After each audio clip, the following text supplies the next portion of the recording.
Saudara, 6 unit kios berkonstruksi kayu di pusat kota Idirayek, Aceh Timur hangus terbakar Minggu kemarin.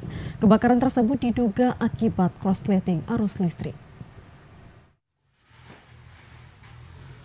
Beginilah kondisi saat api melalap 6 kios di Dusun Masjid Lama, Kecamatan Idirayek, Aceh Timur pada Minggu kemarin. Api dengan cepat melalap kios yang terbuat dari papan sehingga menyambar kios lainnya. Api diduga berasal dari arus pendek listrik salah satu kios. Dari keterangan warga, sejumlah kios ini berjualan minyak eceran dan juga pakaian bekas serta barang elektronik, ponsel, dan juga buah-buahan. Api baru dapat dipadamkan 1 jam pasca kejadian. Salah seorang korban kebakaran, Mawardi, menjelaskan saat kejadian dirinya bersama dengan keluarga baru pulang belanja kebutuhan kios di Medan, Sumatera Utara. Dirinya mengetahui bahwa adanya kebakaran usai warga berteriak ada api yang sedang melalap kios miliknya. Mengetahui hal tersebut, dirinya bersama dengan anak dan juga istrinya langsung bergegas mengevakuasi diri dari lalapan api. Namun saat hendak keluar, Mawardi mengalami luka bakar di bagian belakang tubuhnya.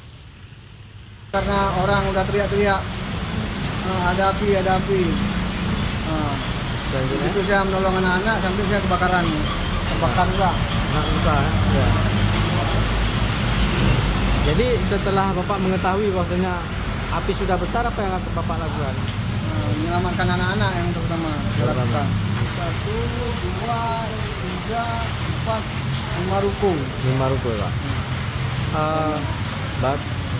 Dan ini sekitar pukul berapa, Pak? Sekitar pukul 6 lewat. Sekitar pukul 6 lewat pagi tadi, Pak, ya. Akibat peristiwa ini, Mawardi mengalami luka bakar di bagian punggung.